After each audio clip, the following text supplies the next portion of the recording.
Today we'll be starting our point C, that is practices of Rajaswala Paricharya and its potential effect on reproductive health.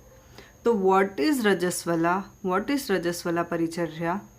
तो रजस्वला होती है जब एक women को periods हो रहे होते हैं, उस वाले टाइम पीरियड को हम रजस्वला कहते हैं। उस टाइम पे हमें क्या फॉलो करना चाहिए, क्या नहीं फॉलो करना चाहिए, ये रजस्वला परिचर्या होती है।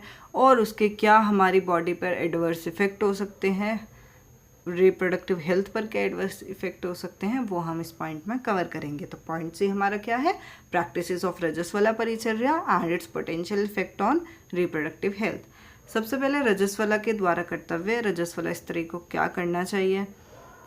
तत्पुष्पात् प्रभृति त्रिरात्रमासीत ब्रह्मचरिणी अधाशायिनी पाणिभ्यां मनमर्जरा पात्रात् भुजा नाम्ना च किंचित मृजम्मा पाद्येत। 3 दिन तक ब्रह्मचर्यणी रहे, अर्थात अष्टमैथुन का परित्याग करते हुए ब्रह्मचर्या का पूरे नियमों का पालन करे।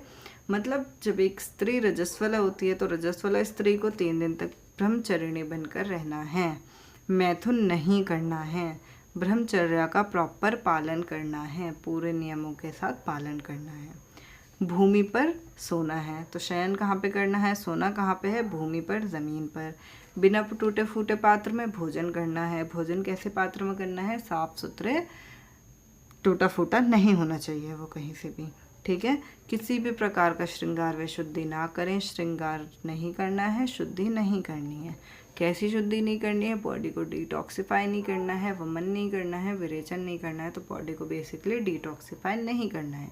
ये हमारा किसने बताया है, आचार्य चरक ने बताया है। तो आचार्य चरक ने क्या बताया है, 3 दिन तक ब्रह्मचर्यणी बनकर रहना है, मैथुन नहीं करना है, ब्रह्मचर्या का पूरी तरीके से पालन करना है, ज़मीन पर नहीं सोना है, टूटे फूटे बर्तन में नहीं खाना है, श्रृंगार नहीं करना है, शुद्धि नहीं करनी है।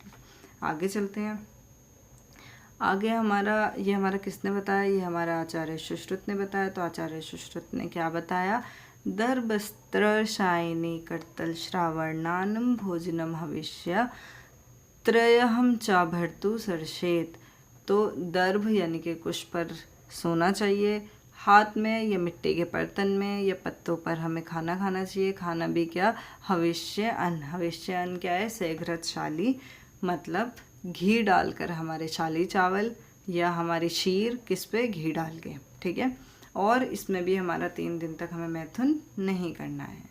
अब ऋतुकाल में क्या क्या वर्ज्य है, आचार्य चरक ने बताया कि श्रृंगार नहीं करना है, शुद्धि नहीं करनी है, मैथुन नहीं करना है। ये हमारा बताया आचार्य चरक ने। सुश्रुत ने क्या बताया, पहले ही दिन से ब्रह्मचर्यणी बन के रहना है, स्वप्न नहीं करना है, अंजन, रोना, स्नान, चंदन आदि का शरीर पर अनुलेपन, अभ्यंग, नखून का काटना, दौड़ना, हंसना, बोलना, ऊंचे शब्दों का सुनना, अवलेखन यानी कि सिर में कंघी करना और वायु का सेवन, ये सब हमको नहीं करना है। ये सब किसको नहीं करना है, रजस्वला स्त्री को ये सब नहीं करना है। क्या क्या नहीं करना है, दिवा स्वप्न, अंजन, रोना, स्नान, चंदन आदि का लेप, अभ्यंग, नखों का काटना, दौड़ना, हंसना, बोलना, ऊंचे स्वर में बोलना, ये बात करना या सुनना, बालों में कंघी करना और वायु का सेवन करना। आगे चलते हैं। यदि हम ये सब करते हैं तो हमारी बॉडी पे क्या इफेक्ट होता है, हमारी रिप्रोडक्टिव हेल्थ पे क्या इफेक्ट होता है, फ्यूचर में यदि हम कंसीव करते हैं तो हमारी फीटस पर क्या इफेक्ट होता है, ये हम देखते हैं। तो हमें क्या मना था, दिवस स्वप्न मना था। यदि हम दिवस स्वप्न करेंगे तो हमारी जो संतान होगी वो अधिक शयन करने वाली होगी, अंधनाद करेंगे तो अंधापन होगा, रोएंगे तो दृष्टि पे इफेक्ट करेगा, स्नान अनुपात करेंगे तो दुखी संतान होगी, तेल का अभ्यंग करेंगे तो कुष्ठी होगी, नख काटेंगे तो कुनखी होगी, ठीक है, दौड़ेंगे तो चंचल होगी, ज़्यादा हंसेंगे तो संतान के दंत, ओठ, तालु, जीवा ये ब्लैक कलर की होंगी, ठीक है। शब्द ज़्यादा ऊंचा स्वर सुनेंगे तो थोड़ा बहरापन होगा, बधिर होगा। आप लेखनाथ करेंगे तो संतान को मतलब बालों में कंघे करेंगे तो खालित्य हो सकता है, ठीक है। और मारुतना सेवनाथ करेंगे तो संतान में उन्माद हो सकता है, ठीक है। भूमि खन्नात में संतान में स्खलन हो सकता है, ठीक है।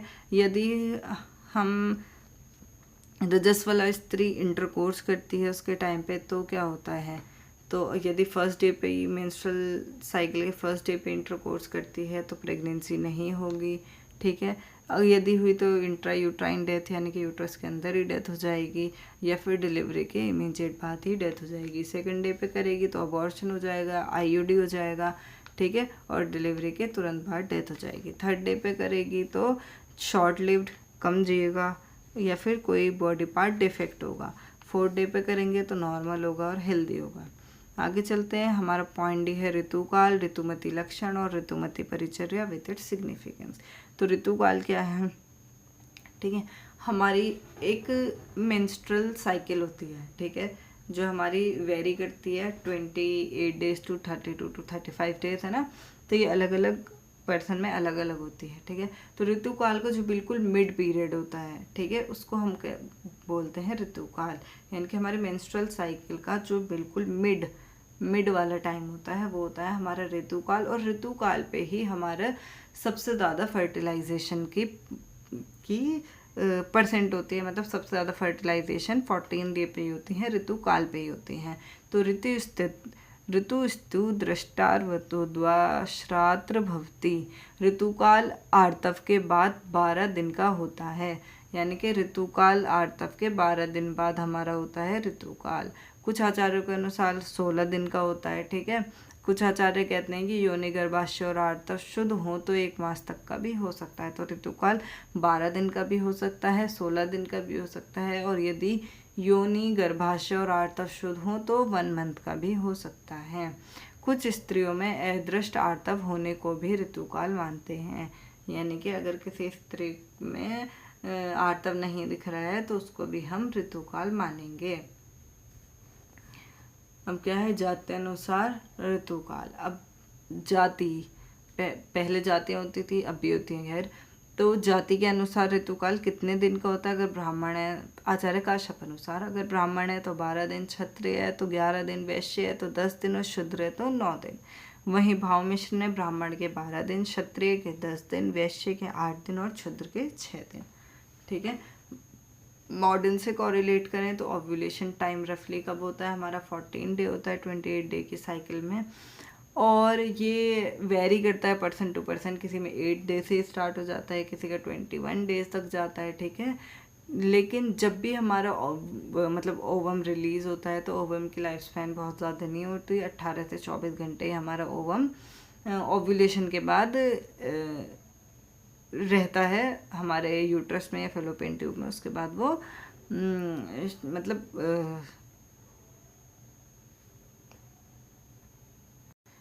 डेड हो जाता है। मतलब लाइफ स्पैन जो ओवम की ओव्यूलेशन के बाद होती है वो 18 से 24 घंटे तक ही होती है, उसके बाद वो डीएक्टिव फॉर्म हो जाता है, ठीक है। अगर इस टाइम पीरियड में कोइटस हुआ, ठीक है, तो बहुत ज़्यादा पॉसिबिलिटी है कंसेप्शन की। If coitus happen between 12 and 16 days, यानी कि अगर हमारी 28 डेज की साइकिल है, उसके 12th डे से लेके 16 डे के बीच में यदि कभी भी कोइटस हुआ तो बहुत ज़्यादा चांसेस हैं प्रेगनेंसी होने की, कंसेप्शन होने की, ठीक है।